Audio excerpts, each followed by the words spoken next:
लेकिन संविधान में एक वोट का अधिकार, रानी और महारानी के वोट की कीमत बराबर कर पाए थे। उनका रसोइया कहता है बाबा साहब उस दिन सबसे ज्यादा प्रसन्न नजर आए। उन्होंने क्या कहा? उन्होंने कहा कि आज के बाद भारत में किसी भी जात धर्म में पैदा व्यक्ति को हमने एक वोट के माध्यम से प्रधान से लेकर प्रधानमंत्री बनने का, और जिनमें हिम्मत हौसला होगा वो प्रधान से लेकर प्रधानमंत्री की कुर्सी तक पहुंच भी जाएंगे। बनने और बनाने का अधिकार दे दिया। साथ ही साथ और क्या कह दिया? जिसको भारत के लोकतंत्र में 76 साल बाद भी कोई नेता, कोई सेमिनार, कोई सिंपोजियम नहीं बना, इसलिए लोकतंत्र का अर्थ नहीं समझते। लोग बात समझते हैं बाबा साहब अम्बेडकर ने केवल एक वोट का राइट दे दिया, प्रधान से लेकर प्रधानमंत्री बनने और बनाने का अधिकार दे दिया, बस। बाबा साहब अम्बेडकर ने कहा आज के बाद भारत में किसी भी जात धर्म में पैदा आदमी उसके पैदा होते ही भारत की धन और धरती का बराबर का हिस्सेदार बना दिया। बाबा साहब ने कहा हमने तुम्हें धन और धरती का बराबर का हिस्सेदार बना दिया। और 76 साल आजादी के बाद लोग अपने खेत, अपना घर के अलावा सब सरकार का समझते हैं। यही कारण है पूरा देश बिक चुका है। करोड़ों नौकरियां देने वाले सरकारी संस्थान आ गए, सब बिक चुके हैं और बड़े आराम से लोग बैठे हैं, सत्ता में विपक्ष में सामने बैठे लोग कि कौन हमारा था, सरकार का था, बिक गया बिक गया। तो मैं आज कहने आया हूं इस पीटीए की जरूरत क्यों पड़ी। बारी बारी से हमला हो रहा है, लेकिन हम सब बड़े भुलक्कड़ लोग हैं, हम सब लोग बटे हुए हैं, हम सब बिखरे हुए हैं। यही कारण है 2014 में सत्ता में बैठने में सबसे पहले अगर कहीं हमला हुआ है उससे सब भी खबर है। अगर पहला हमला हुआ है कोई तो क्वालिटी एजुकेशन पे हमला हुआ है। किस पे हमला हुआ है? शिक्षा पे हमला हुआ है, क्वालिटी एजुकेशन पे हमला हुआ है। क्वालिटी एजुकेशन कहाँ है? क्वालिटी एजुकेशन क्रिश्चियन मिशनरी स्कूलों में है। अगर सबसे बेहतर शिक्षा भी भारत में कहीं पर है तो क्रिश्चियन मिशनरी स्कूलों में है। मोदी जी ने बैठते ही शिक्षा पे हमला किया, क्वालिटी एजुकेशन पे हमला किया, चर्चों में घूमे, ईंटें पत्थर चलाए, मिशनरी स्कूलों में ईंटें पत्थर चले। हमारे बीच में भाई यहाँ से सम्मानित सांसद आदरणीय नारायण लाल तोरे जी, अरवार जी सांसद साहब आए हैं, उनका भी बहुत बहुत स्वागत। तो इसलिए लेकिन आपके संज्ञान में ला दूं कि हिंदू तो केवल भारत में है, पूरी दुनिया में अगर एक नंबर की कोई आबादी है तो क्रिश्चियनिटी है। जब चर्चों में, स्कूलों में ईंटें पत्थर चलाए गए तो पूरी दुनिया के क्रिश्चियनिटी शासकों ने कहा मोदी जी भारत के चर्चों में, भारत के मिशनरी स्कूलों में अगर ईंटें पत्थर बंद ना हुए तो तुम्हारा भारत में, दुनिया में तुम्हारा फिर जहाज उतर नहीं पाएगा।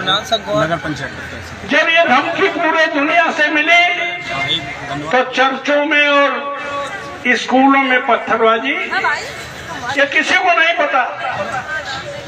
जब क्रिश्चियनिटी और शिक्षा पे हमला हो रहा था मुसलमान बेखबर था, दलित बेखबर था, पिछड़ा बेखबर था, अगला तो बेखबर ही है। दूसरा, अगर सबसे बड़ा कोई दूसरा हमला किस पर हुआ, दूसरे नंबर की पूरी दुनिया में अगर कोई आबादी है तो वो मुसलमान भाई है। मुसलमानों पे तो लगातार बुलडोजर चल रहा है, लगातार कोशिश है 2 नंबर का नागरिक बनाने की। जब क्रिश्चियन पे हमला हो रहा था मुसलमान चुप, मुसलमानों पे हमला हो तो क्रिश्चियन जी चुप, दलित चुप, पिछड़े चुप, और सब कुछ बिकता देख करके दलित बैकवर्ड हिंदू बनने की होड़ में कहते हैं भाई मोदी जी ने कुछ किया हो न किया हो लेकिन मुसलमानों को ठीक किया है। ये ऊपर से कहते प्रसन्न होते हैं।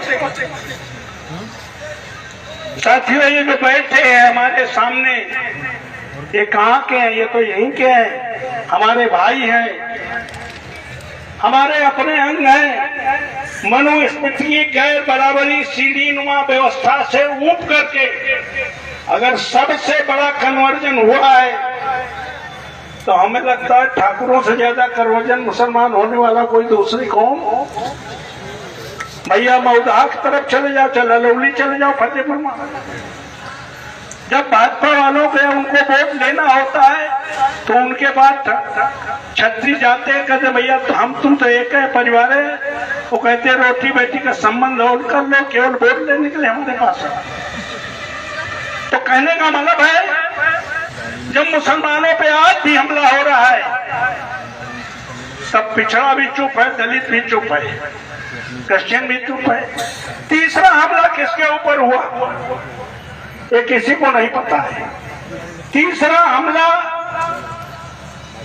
जो 1952 में एसटी प्रोटेक्शन एक्ट बना, अनुसूचित जात अनुसूचित जनजात निवारण अधिनियम बना, मोदी जी ने सुप्रीम कोर्ट के जरिए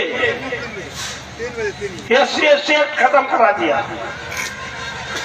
उन्हें पता था सुप्रीम कोर्ट के खिलाफ किसी भी दल के नेता की हैसियत औकात नहीं होगी कि कंटेम्प्ट के डर से कोई टिप्पणी कर सके। लेकिन मैं बधाई देना चाहता हूँ इस मंच के माध्यम से बाबा साहब अम्बेडकर के चाहने वाले लोगों को, मानने वाले लोगों को, जो रविदास समित हो, अम्बेडकर समित हो, कबीर समित हो, ऐसे न जाने कितने महापुरुषों के नाम पर जो समितियां बनी हैं, उन्होंने सुप्रीम कोर्ट के कंटेम्प्ट की परवाह किए बिना सुप्रीम कोर्ट के आदेश की सरेआम चौराहे में प्रतियां जलाना शुरू कर दिया,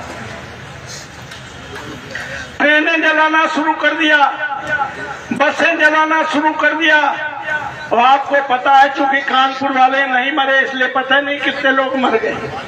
108 लोग, 108 दलित समाज के लोग मारे गए। तब मोदी जी को लगा, हम तो समझे थे दलितों में कोई करंट नहीं है लेकिन इनमें तो करंट है। तब उन्होंने फिर पार्लियामेंट से एसटी एक्ट रिवोक करने का काम किया। चौथा हमला किस पर हुआ? जब क्रिश्चियन पे हो रहा था मुसलमान चुप, मुसलमानों पे हो रहा है, दलित और पिछड़ा चुप, और दलितों पे जब हो रहा है तो आधी से ज्यादा आबादी वाला पिछड़ा समाज भी चुप। अभी पिछले पंचायत चुनाव में हमारे गुड्डू फौजी बैठे हैं, तो पिछले निकाय चुनाव में हाईकोर्ट के जरिए भारतीय जनता पार्टी ने पिछड़ों का आरक्षण समाप्त करने का काम, निकाय चुनाव में पिछड़ों की आवश्यकता नहीं है, ये एक हाईकोर्ट से आदेश करा दिया, बिना आरक्षण के चुनाव कराए जाए। साथियों जिस दिन आदेश आया, दैनिक जागरण ने पूछा, पाल साहब आप तो सपा के बड़े नेता हो, आज हाईकोर्ट ने कहा है कि निकाय चुनाव में पिछड़ों के आरक्षण की आवश्यकता नहीं है, इसे बिना आरक्षण के चुनाव करा दिए जाए। हमने कहा हम हाईकोर्ट के आदेश का स्वागत करते हैं। सरकार को चाहिए तत्काल प्रभाव से बिना 27% आरक्षण दिए निकाय चुनाव करा दे, ताकि जो आधी से ज्यादा आबादी का हिंदू का बुखार चढ़ा है ये पूरा बुखार उतर जाए। मैं इसलिए बात बता रहा हूं कि हो रहा है बारी बारी हमला की नहीं है, वो बहुत महीन शानदार धारदार हथियार से सबकी गर्दन काटने का काम कर रहे हैं। सबको बांट बांट के अलग अलग करके पिटाई सबकी हो रही है। इसलिए माननीय अखिलेश यादव जी ने जरूरी समझा कि अलग अलग रह करके इनके सब हकूक मारे जाएंगे, बड़े पैमाने पर दबाए जाएंगे, सताए जाएंगे। इसलिए उन्होंने पीडीए बनाया। और पीडीए में हमारे साथ वो भी है अंग्रेज समाज के लोग जिन्हें लोकतंत्र में विश्वास है, संविधान में आस्था है, वो लोग भी हैं। और आधी आबादी तो इसलिए है कि अगर बाबा साहब अम्बेडकर नहीं पैदा हुए होते तो आधी आबादी को तो न पढ़ने का हक मिलता, न आधी आबादी को कभी प्रधान बनने का मौका मिलता। ये बाबा साहब की देन है कि भारत की प्रथम प्रधानमंत्री इंदिरा गांधी अगर बन पाई हैं तो संविधान की वजह से बन पाई, बाबा साहब अम्बेडकर की कृपा से बन पाई है। और इसी संविधान में जिनकी बारी बारी पिटाई हो रही है, मैं तो अगले समाज के लोगों से भी कहता हूं, अगर संविधान नहीं रहेगा तो आप गलत फहमी में ना रहें कि इसमें सबसे ज्यादा दलितों का नुकसान होगा, पिछड़ों का नुकसान होगा, मुसलमानों का होगा।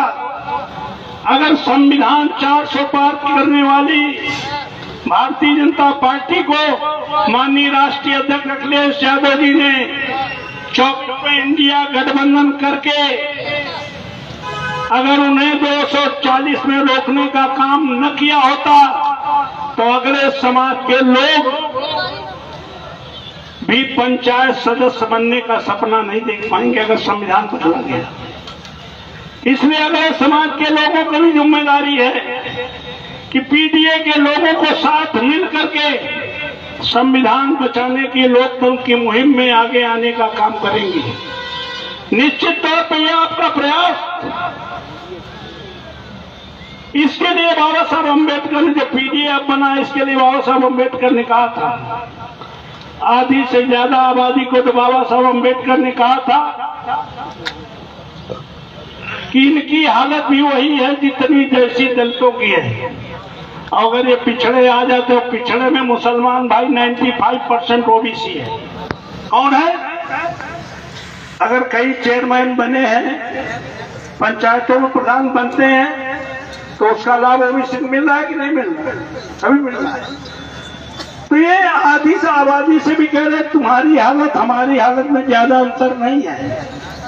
अगर तुम साथ आ जाओ तो फिर आरक्षण की आवश्यकता नहीं है। हम आरक्षण मांगने वाले नहीं, हम आरक्षण देने वाले बन सकते थे। लेकिन उस समय पिछड़ों ने साथ नहीं दिया बाबा साहब का।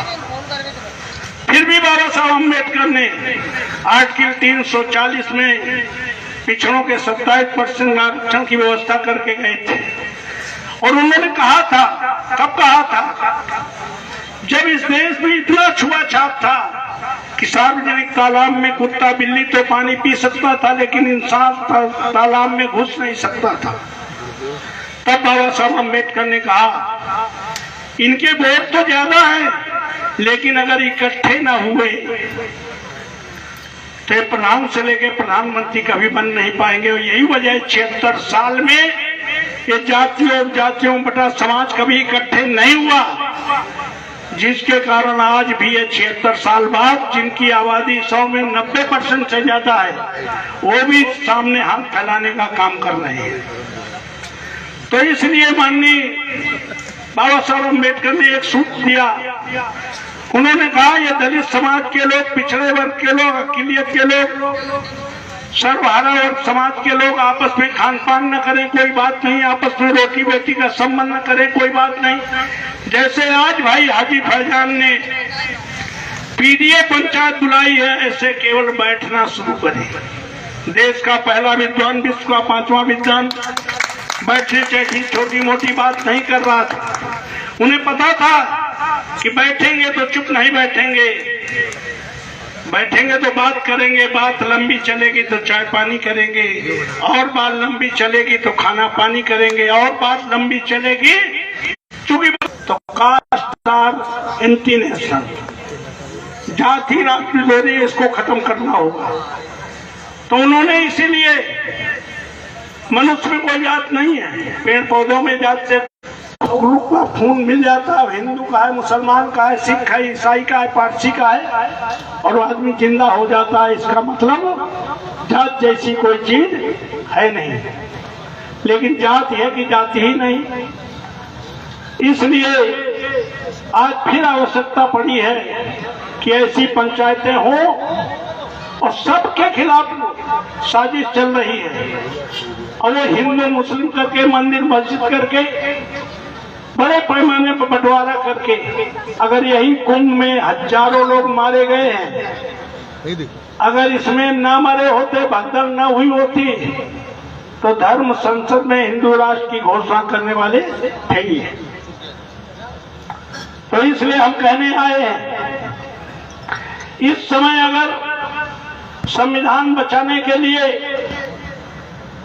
कोई सामने सांप्रदायिक ताकतों के सामने खड़ा नजर आता है तो इंडिया लेवल पे कांग्रेस, राहुल गांधी नजर आते हैं। और अगर उत्तर प्रदेश में योगी के बुलडोजर को कोई चुनौती देने लायक है, इनको 240 में घुटने पे लाने वाला कोई नेता है, उस नेता का नाम माननीय अखिलेश यादव है, उस पार्टी का नाम समाजवादी पार्टी है।